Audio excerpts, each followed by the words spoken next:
예, 머니투데이 방송 개국 11주년 특집 다양한 목소리를 오늘 전해드리고 있습니다. 이 시간에는 소유가 펀더멘탈이라고 하는 우리 경기 상황들, 경제 진단 집중적으로 하면서요. 남은 또 4분기 흐름들 어떻게 방향 잡아야 될지 전략 세우겠습니다.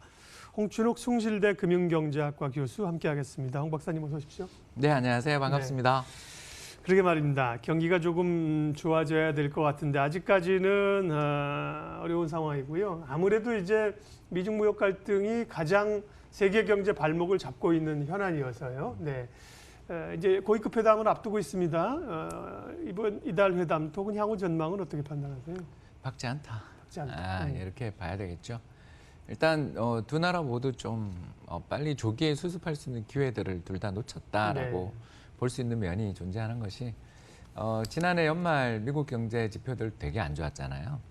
미국 경제 지표들이 되게 안 좋아지는 가운데 결국은 올해 작년 연말만 하더라도 상상할 수 없는 일이 벌어졌습니다. 바로 미 연준의 정책 금리 인하가 이루어지고 더 나아가서 금리 인하가 앞으로도 추가적으로 더 단행될 것이다라는 기대까지 높아지잖아요.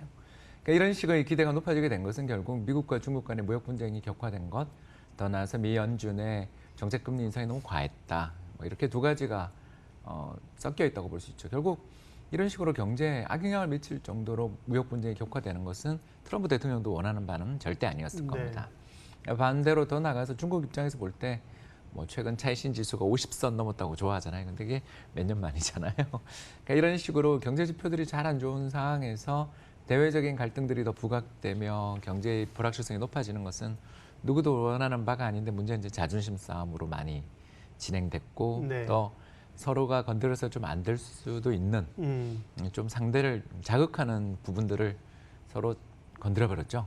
이러기 때문에 일단 뭐 저희들 생각에는 협상은 지속되고 스몰 딜의 가능성은 있다. 그러나 빅딜, 완전 타결 또는 수년간에 걸친 어떤 추가적인 협상이 필요하지 않을 정도의 어떤 그런 협상의 진행을 기대하기는 지금은 좀 양국 간의 상처가 너무 많았다.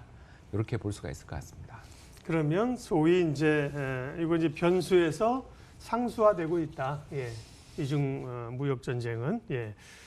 오늘은 이제 경제 얘기니까요. 왜냐하면 이제 글로벌 경기의 미중 갈등이 전반적으로 성장률을 끌어내리는 요인이고 그렇게 보면 내년에도 또 영향을 미치겠습니다. 근데 우리는 이제 그게 수출로 영향을 오고 또 일본의 경제 규제까지 맺히면서 오늘도 앞서 이제 9월 수출 지표 아까 나온 거 제가 자막 봤는데요. 11% 감소했다고 나왔나요? 계속 지표들이 이제 부진하게 나오지 않습니까? 예, 9월 수출 11.7% 감소, 10개월 연속 마이너스 성적표 계속 들고 있는데요. 우리 경기는 침체라고 얼마 전에 공식적으로 정부가 선언했죠. 네. 예, 2017년 하반기가 경기 정점 아니었냐라는 통계청의 발표가 있었습니다. 네, 그리고 24개월이 지났다는 건데 그러면 저점을 지나고 있는 거죠. 그런데 돌아서는 신호는 아직까지는 확인이 안 되는 건가요? 지표들은 좋아지고 있습니다. 그건 그러니까 체감 지표를 이야기하면 그거는 한참 경기가 좋아진다면 좋아지는 거고요. 저희들은 항상 어떤 지표를 보냐면 경제 지표보다 먼저 움직이는 우리가 지금 느끼고 있는 체감 지표보다 먼저 움직이는 지표를 봐야 되는데 선행 지표들. 예, 선행 지표를 봐야 되는데 근데 그 선행 지표들은 대부분 안타깝게도 한국 경제 국내에 존재하는 게 아니고요. 해외에 존재한다는 게 안타까운 부분이 되겠습니다. 바로 뭐가 우리나라 수출의 가장 중요한 선행지표냐 이렇게 물어보신다면 결국 미국의 산업 생산이나 소매 판매 같은 선진국 쪽에서의 소비와 생산 지표들이 될 수 있을 텐데요. 최근 우리나라 경제가 특히 지난해 이후에 급격히 하강됐던 이유를 살펴본다면 결국 미국과 중국 간의 무역 분쟁 그리고 더 나가서 미국의 공격적인 금리 인상 등의 영향으로 인해서 소비 지표가 크게 흔들렸고 소비 지표가 흔들리는 가운데 기업들이 버티고 버티다가 결국 재고 많아지니까 재고 조정 들어가 버리는 저 그림에 잘 나와 있는 것처럼 빨간 선으로 표시되어 있는 미국의 소매 판매 지표를 보시면 지난해 하반기에 급락했다가 올해 돌아서고 있습니다. 반면 파란 선으로 표시되어 있는 미국의 산업 생산 지표는 후행하죠.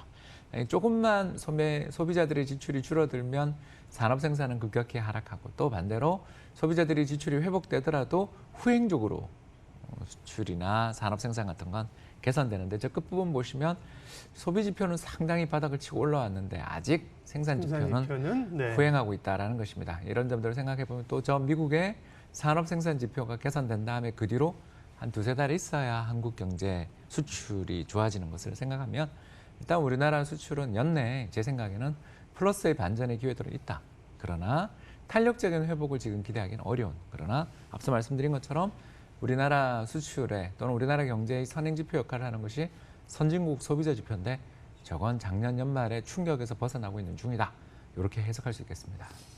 올해 우리나라 성장률을 한국은행이 지금 2.2%까지 내려잡았습니다. 제 기억으로는 당초 2.6에서 2.5로 낮췄고 2.2로 낮췄는데 그러다 보니까 이제 민간 기관이나 외부 기관에서는 소위 이제 1%대기가 뭐 올해 내년 슬슬 나오거든요. 예, 성장률 전망은 어떻게 보세요? 이제 당분간은 네. 재정 지출이 하드 캐리하는 구간이다 이렇게 보고 있습니다. 우리나라 정부 정책을 어떻게 펼쳐야 되느냐 어떤 분이 그렇게 질문하시더라고요. 질문할 때 저희 답은 명쾌합니다. 수출 잘 될 때 긴축하고 수출 안 될 때 부양하라. 이 말씀을 좀 드리고 싶은데요. 우리나라 수출이 2017년, 18년 상반기까지 잘 나가다가 지난해 가을부터 이제 미중 무역 분쟁에 미국 소비 지출 둔화되면서 급격히 악화됐잖아요.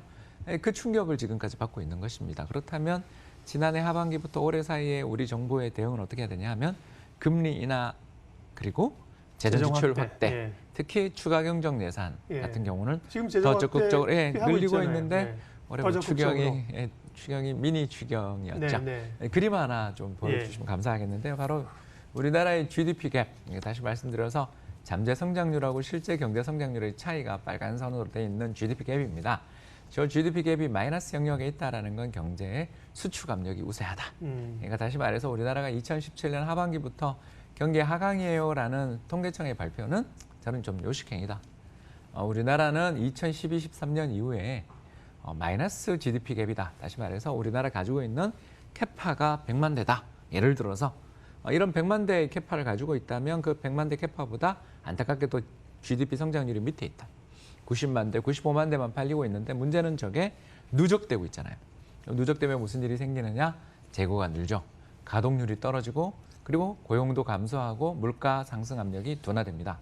자, 그럴 때 정부는 어떻게 해야 되느냐? 앞서 말씀드린 것처럼 경기가 별로 안 좋을 때는 재정 지출을 늘려야 되는데 저 검정색 선이 GDP 대비 한국의 재정 수지, 이제 IMF에서 추산한 것인데 2000년대 중반 이후에 가장 대규모의 재정 흑자를 기록하고 있다. 그리고 2019년에도 역시 재정 흑자다라는 걸 IMF가 저렇게 숫자를 표시하고 있는 거죠. 결국 우리나라 정부가 조금 실기했다. 이렇게 볼 수 있겠고 이제 뒤늦게 알았잖아요. 특히 통계청에서 2017년 하반기가 경기 고점이었어요라는 걸 2년 지나서 지금 이야기하니까 박사님이나 저는 이제 답답해서 하는 이야기죠. 그러니까요. 이제 경기 돌아설 때 됐는데 하강이라고 선언을 하는 겁니다. 원래 이제 지표 발표가 그렇습니다. 그래서 이런 통계청의 경기 하강에 대한 공식적인 선언이 있다는 것은 2020년 예산안을 확장적으로 편성하는 것에 대해서 저항감이 덜하다. 이렇게도 해석해 볼 수 있지 않겠습니까? 그런 측면에서 내년은 아까 말씀드린 것처럼 정부가 하드 캐리하는 해이기 때문에 즉 정부의 재정 지출이 성장률의 급격한 하락을 막아주는 해이기 때문에 제 생각에 1% 성장률까지 갈 것 같지는 않다 쪽에 입장을 갖고 있습니다. 네. 경기 얘기를 했으니까 이제 우리가 이제 또 결론을 좀 내고 싶은 건 주식시장 투자자 입장에서 시장을 읽고 대응하는 거기 때문에요. 정책적 얘기도 하셨지만 결국은 돌아서려면 이제 반도체가 워낙 큰 영향을 미치기 때문에 반도체 산업이 좀 돌아서줘야 될 텐데요.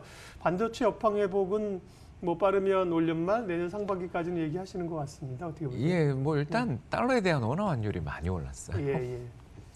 작년 이맘때 상반기 1,050원 있었잖아요. 그런데 지금 1,200원입니다. 그러니까 환율이 거의 뭐 10% 이상 훨씬 올랐어요. 그렇게 되면 수출 기업에겐 도움이 되는 거죠. 굉장히 도움되고 이제 두 번째가 반도체 업황이 나빠졌던 가장 큰 이유는 공급 과잉 우려였겠지만 사실 이제 그보다 더 컸던 건 공급 사슬망의 문제였어요. 최종 수요자이자 최종 목적지를 할 수 있는 미국 쪽 지표를 보시면 빨간 선이 저기 컴퓨터나 전자기기 관련된 쉬먼트, 이렇게 출하 증가율인데 뭐 상당히 괜찮죠. 지금 바닥치고 올라오는 게 보이고요. 빨간 선은 뭐냐 하면 테크 펄스 인덱스라고 해서 미국 샌프란시스코 연은이 베이에이리어, 그러니까 이제 자기들 관할하고 있는 실리콘밸리 있잖아요. 실리콘밸리 기업들한테 세 가지 묻는 거죠. 주문이 늘었나요? 첫 번째. 고용을 늘렸나요? 두 번째. 투자를 늘렸나요? 묻는 건데 저게 플러스에 있으면 지금 예라고 답한 사람이 많다는 뜻입니다. 결국 최종 수요 쪽은 괜찮아요. 다만 공급 사슬망이라는 게 결국 어떻게 돼 있냐면 한국에서 부품을 생산해서 이걸 중국으로 보낸 다음에 중국에서 최종 조립해서 세계 각국으로 가는데 지금 여기서 여기 가는 최종 수요 쪽에서는 지금 막 무역 마찰도 있고 그러니까 야, 중국에 있는 공장을 옮겨야 되는 거 아니야? 걱정되는데 그러면서 2018년 상반기나 중반 정도에 재고를 왕창 늘려놨던 거죠. 그런 다음에 이제 그다음 추이를 보는데 예상대로 관세 부과됐어요. 자, 어떻게 하겠습니까? 보유하고 있는 재고를 소진하면서 그냥 기다리고 있는 거죠. 그러니까 이런 식으로 유통 쪽이나 최종 수요자들 사이에 있어서의 어떤 공급 사슬망과 사슬망 사이에 지금 재고 비축 조정을 두고 눈치 싸움이 벌어지는 구간이다. 이렇게 볼 수 있겠습니다. 그래서 무역 분쟁이 참 저희가 답답한 거고 이런 측면에서 놓고 본다면 유통 쪽의 재고들의 소진의 어떤 추이들을 보여주는 게 스팟 가격인데 최근 뭐 나쁘지 않으니까 급등하다 또 좀 진정되긴 했는데 나쁘지 않다라는 측면에서 본다면 일단 희망의 여지는 조금씩 높아지고 있다고 볼 수 있겠습니다. 오늘은 저희가 특집 11주년 특집이고요. 조금 큰 그림을 그려야 되기 때문에 마지막으로 이제 남은 우리 시장의 3개월 주목해야 될 변수와 함께 시장 대응 전략 좀 마무리해 주십시오. 네. 예. 지금 뭐 달러가 어떻게 움직이느냐에 달려 있다. 네. 이렇게 볼 수 있겠습니다. 외국인 투자자들 입장에서 한국 시장에 올해 투자해서 성과 참 안 좋을 거예요. 오래간만에 일일 겁니다. 왜냐하면 외국인들 사주면 환율 보통 떨어지는데 네. 올라버렸잖아요. 그죠? 올라버렸고 또 우리나라 주식시장 일부 종목들의 악재들 여기에 수급까지 꼬여서 주식시장도 상당히 하락세를 보이면서 외국인 순매수가 있었는데 주가 하락한 몇 안 되는 해가 될 수도 있는 네. 이런 가능성이 펼쳐지고 있다라는 거고요. 결국 이런 일들이 벌어지게 됐던 가장 큰 이유는 결국 달러가 최근 들어서서 주요 통화, 특히 신흥국 통화에 대해서 강세를 보이는 현상들이 최근에 목격되고 있다는 거고요. 저 바로 파란 선이 미국의 달러 가치인데 달러 가치가 위로 자꾸 올라가게 되면 글로벌 자산 투자자들 입장에서 자산 배분 입장에서 신흥국 가기 싫죠. 그렇죠. 예. 네, 그렇기 때문에 상당히 신흥국 시장 자체가 우리뿐만 아니라 올해 다 힘듭니다. 그런데 이제 다행스러운 건 저기 나와 있네요. 파란 선이 바로 뭐냐면 이제 선진국과 신흥국의 상대 강도, 저 파란 선이 내려가면 신흥국이 약세다 이렇게 보실 수 있고 반대로 파란 선이 올라가면 신흥국이 선진국 대비 강세라고 볼 수 있는데 저 빨간 선으로 표시되어 있는 달러 가치가 떨어질 때 신흥국 강세, 반대로 빨간 선으로 표시되어 있는 달러 가치가 상승할 때 신흥국의 상대적인 약세가 흘러간다라는 것. 아직까지 우리에게 유리한 환경, 신흥국에 유리한 환경이라고 보기엔 조금 어렵네요. 차트 보면. 잠깐 2017년 좀 좋아졌다가 다시 나빠지고 있는 흐름이다라는 측면에서 네. 미 연준이 어떤 식의 정책 금리 좀 인하해주면 예. 도움될 텐데 일단 현재까지만 본다면 가장 중요한 지표는 미 연준 그리고 달러의 흐름이 한국 시장의 추세를 좌우하는 요인이다라는 것 주목해 주시면 좋겠습니다. 네. 오늘 특집은 여기까지만 하겠습니다. 시간상 또 오늘 못 들은 얘기나 추후의 변화 전략들은 다음 시간에 또 우리 홍 박사님 모시고 얘기 나누겠습니다. 개국 11주년 특집 한국 경제 전망 숭실대 금융경제학과 홍춘욱 교수님 함께했습니다. 인사드리면서 출발 마케돈 마치겠습니다. 함께해 주셔서 고맙습니다.